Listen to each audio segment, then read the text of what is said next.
While most of your fantasy football draft preparation is going into figuring out who you're going to draft in the early rounds, I've done the work to help make the late rounds a piece of cake. So here are 10 players you should target after round 10. One guy who's at the top of my late round target list is Jaden Reed. His ADP is in the 15th round. The second round rookie was listed as the wide receiver 3 on the initial Packers depth chart, but it's only a matter of time before he's playing ahead of Romeo Doubs. Jaden Reed is a versatile weapon who can line up anywhere on the field and even take some rush attempts and add value as a kick returner. He was a big-time punt returner in college, taking 3 back to the house. But that also translates to after the catch, where he's excellent at gaining additional yardage.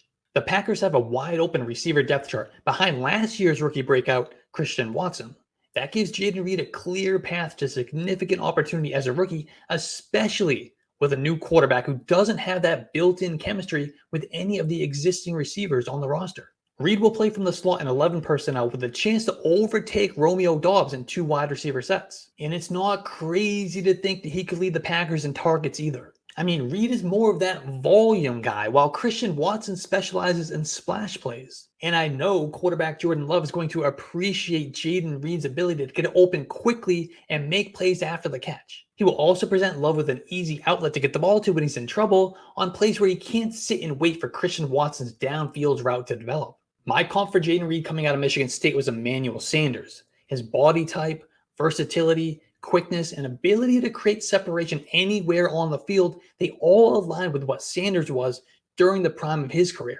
And Sanders had some big seasons in his younger years, and I expect Jaden Reed will as well. He is easily attainable in drafts with an ADP in round 15. Jalen Warren is one of fantasy football's top handcuff running backs, and I'm drafting him in the double-digit rounds as much as I can. As an undrafted rookie in 2022, Jalen Warren proved to be a more than capable backup to Najee Harris. Some even believed he should have been starting ahead of the former first-round pick. Now, that never happened, but Najee Harris did see his opportunity share drop from 86% as a rookie down to 70%, while Jalen Warren's role grew throughout the season. Warren even gave his fantasy managers some standalone value with 6 top 36 performances. And while doing so, he outperformed Najee Harris in a bunch of efficiency metrics. For example, Jalen Warren's 3.82 yards created per touch was number 5, while Najee Harris's 2.13 was outside the top 40.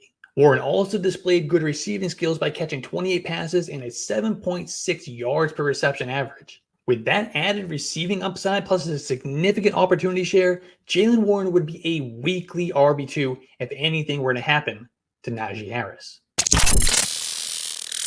A wide receiver you can get in round 13 is Marvin Mims. Marvin Mims was one of the most exciting wide receiver prospects in the 2023 draft class. And apparently Sean Payton agreed as he traded up to make Marvin Mims his first pick as Broncos head coach. Mims adds an explosive element to the Denver offense that was missing last season. He's a playmaker with 4.38 speed and a career yards per reception average of nearly 20 yards while in college. And he led his team in receiving in all 3 of his seasons, finishing 2022 with 1,083 receiving yards and 6 touchdowns. He also made an impact as a kick returner.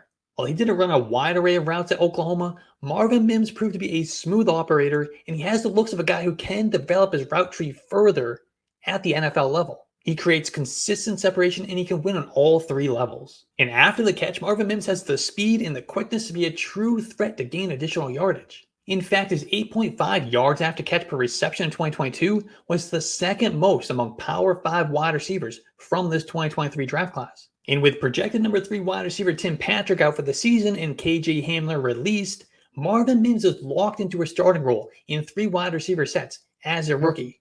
Marvin Mims profiles as more of a splash play guy as opposed to a high volume target, much like he was in Oklahoma. He's a perfect complement to the big outside X receiver Cortland Sutton and the smooth possession Jerry Jeudy. So draft him in round 13, he could be starting in your flex spot by midseason. By the way, the ADPs from this video are coming from Underdog Fantasy, the best platform for drafting. I am literally drafting on Underdog Fantasy every single day, whether it be a quick draft, a slow draft, a mini $3 league, or the Best Ball Mania tournament where the winner takes home $3 million. In fact, I'm going to draft right now. I'm on the clock at the 103 doing a slow draft. I'm going to take Tyreek Hill at the 103. I've also really been enjoying their season-long pick'em props. You can find pretty much any player in there and choose whether they're going to go higher or lower than their projected season-long totals of touchdowns, rush attempts, rushing yards, passing yards, etc. I'm looking at Jalen Hurts, 23.5 passing touchdowns. I'm going to go higher on Jalen Hurts, 23.5 passing touchdowns. I love the Underdog platform, and I know you will too. So sign up now on UnderdogFantasy.com or download the Underdog Fantasy app and use promo code YARDSPER, and they're going to double your deposit up to $100. And then I'll see you in the draft room.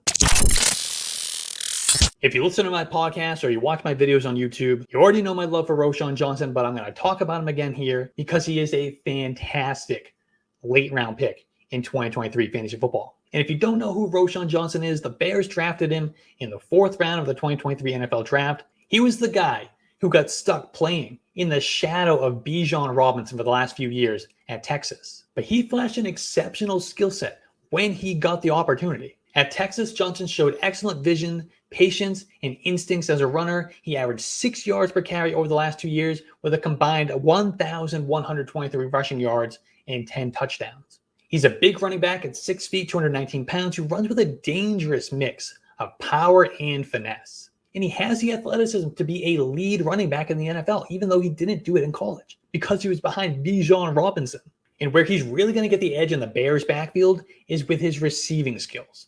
Johnson proved to be a natural receiver when he got the opportunity at Texas. He caught 25 passes over the last 2 seasons while behind Bijan, and he had 23 receptions as a true freshman.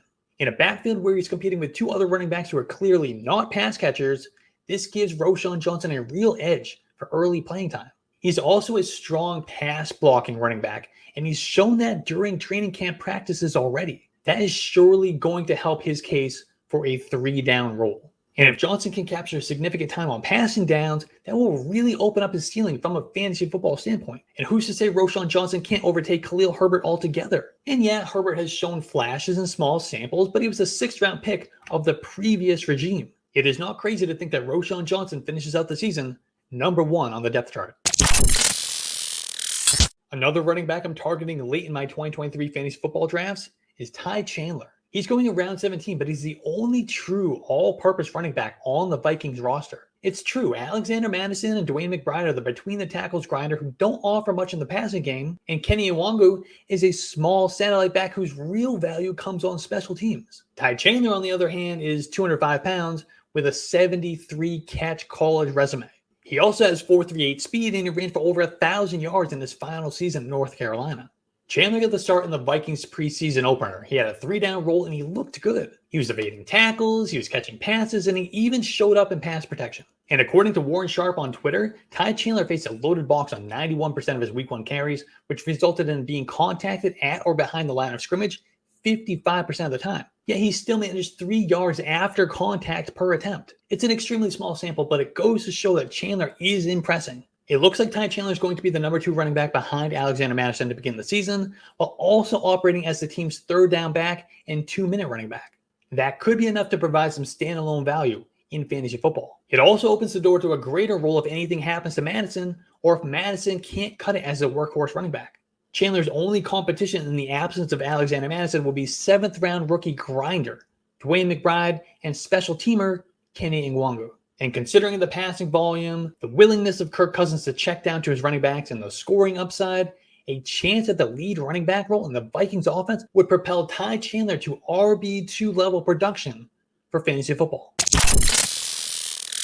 The ultimate deep sleeper wide receiver in 2023 is Michael Wilson. Now, many fantasy football drafters have Michael Wilson on their radar, yet he's likely to play a significant role in the Cardinals offense. He's competing with journeyman Zach Pascal for the starting outside wide receiver job opposite Marquise Brown, while Rondell Moore mans the slot. In preseason week 1, Wilson played 8 of the 9 snaps with the starters, and he caught 2 passes, including a 3rd down conversion. In a wide receiver room full of smaller dudes, Michael Wilson stands out at 6'2", 213 pounds.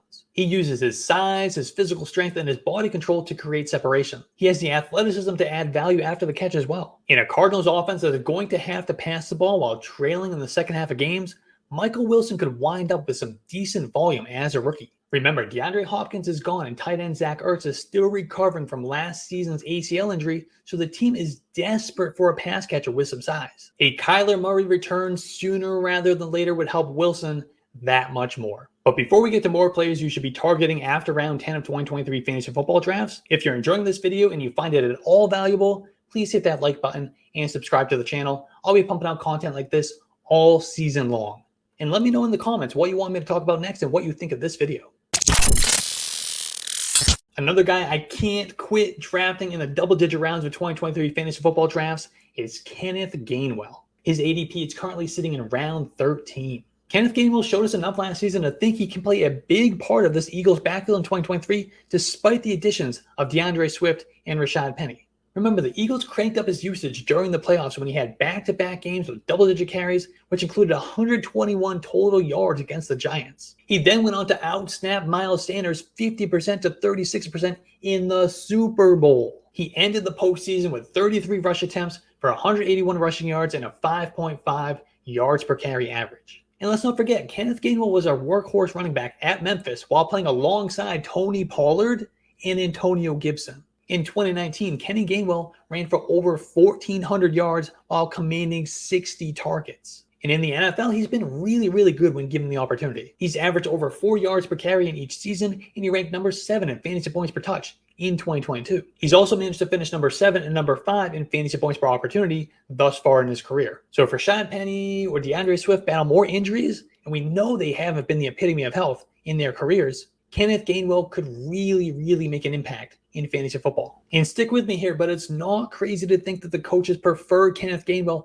over Penny and Swift altogether, even if they're healthy. I mean, he's been running with the first team in practice throughout training camp, and the team rested him in week 1 of the preseason. They also don't have as much invested in the other running backs as the general fantasy public seems to think. The Eagles didn't give up much to get DeAndre Swift in that trade from Detroit, and they signed Rashad Penny to a 1-year deal worth $1.3 million.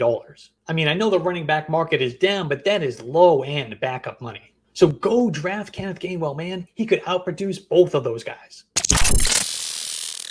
A running back you can find in round 15 is Zamir White. The now Raiders running back was an impressive prospect coming out of Georgia last year. He led the Bulldogs in rushing in each of his final 2 seasons, despite sharing a backfield with James Cook. And the former 5-star recruit tested with excellent size-adjusted speed and burst at the NFL Combine. The Raiders drafted him in the 4th round, but used him sparingly as a rookie. Instead, he sat behind Josh Jacobs during his breakout, in which he touched the ball nearly 400 times. It's really hard to imagine Josh Jacobs being able to hold up for another season with that level of workload, especially if he misses all of training camp and preseason. So if he's forced to miss any time, it would be Zamir White taking the majority of the early down work. Now, he wouldn't quite be the bell cow that Josh Jacobs has been, but White would project about 15 carries per game, while Amir Abdullah and Brandon Bolden handled the passing game work. And White's usage reflected that in preseason week 1 when he played 20 of 23 snaps with the starters. And with that group, he ran the ball 9 times for 35 yards and a touchdown. And his carries were half of the Raiders' offensive plays in the first quarter. Zamir White is a good athlete at 6 feet, 214 pounds. He has a downhill running style with good vision and explosion. If forced into a starting role, he would be a viable RB2, RB3 in fantasy football. Why don't we throw a tight end in the mix? Tyler Conklin is not on a lot of radars, but he's finished 8th and 12th among tight ends and targets over the last 2 seasons. Those resulted in seasons of 58 catches for 562 yards and 3 touchdowns on 87 targets in 2022, and 61 catches for 593 yards and 3 touchdowns on 87 targets in 2021. Last season, he was number 7 among tight ends in air yards, number 8 in targets, and number 3 in routes run. He was also top 12 in yards after catch. Now he gets Aaron Rodgers at quarterback. We've already seen training camp highlights of Aaron Rodgers to Tyler Conklin as they've already built up some chemistry. Conklin kind of gives off some Robert Tonyan vibes. Remember, Tonyan scored as a top 6 tight end in 2020 when he scored 11 touchdowns. There's a real chance that Tyler Conklin can also crack double-digit touchdowns as Rodgers' favorite red zone target in what should be a much improved Jets offense. Damien Harris is another running back I like to target. He's expected to compete with Latavius Murray for early down work and red zone touches while playing complement to James Cook. And he joins a Bills offense that is set up perfectly for him to succeed. The Bills were a top 5 scoring unit in both 2021 and 2022, and there's little reason to believe they won't be highly ranked again in 2023. So the touchdown opportunities should be there for Damien Harris. Now, before you get into a panic about Josh Allen vulturing touchdowns at the goal line, the Bills have said numerous times this offseason that they want to start pulling back on Josh Allen's design runs and protect his body a little bit better for the long term. That means there could be more opportunities for a big running back like Damien Harris with 20 rushing touchdowns in the last 3 years to get some goal line opportunities and short yardage work. And even outside the red zone, Damien Harris could lead this Bills offense in rush attempts. I mean, he's 7 years younger than Latavius Murray, who's 33 years old, so that should be a little contest. And James Cook has never been known to be an efficient runner between the tackles, even going back to his Georgia days. And actually, Cook maxed out at 113 carries in college, and he was limited to just 91 as a rookie.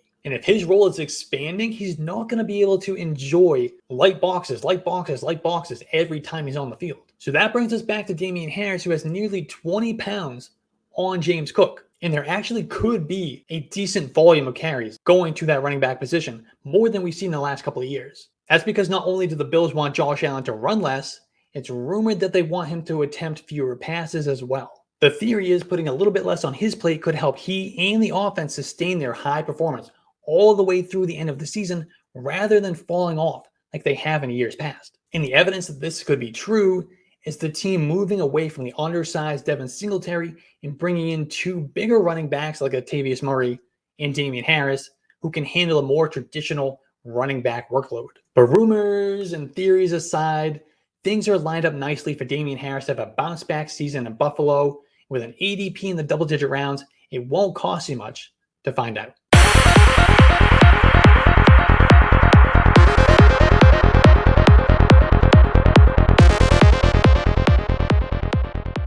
Hey, if you like that video, hit that like button, hit that subscribe button, leave a comment on what you want me to talk about next. You can find all my stuff, my rankings, articles, podcasts, more videos like this on yardsperfantasy.com. Just download the Yards Per Fantasy app, and we thank you for your support.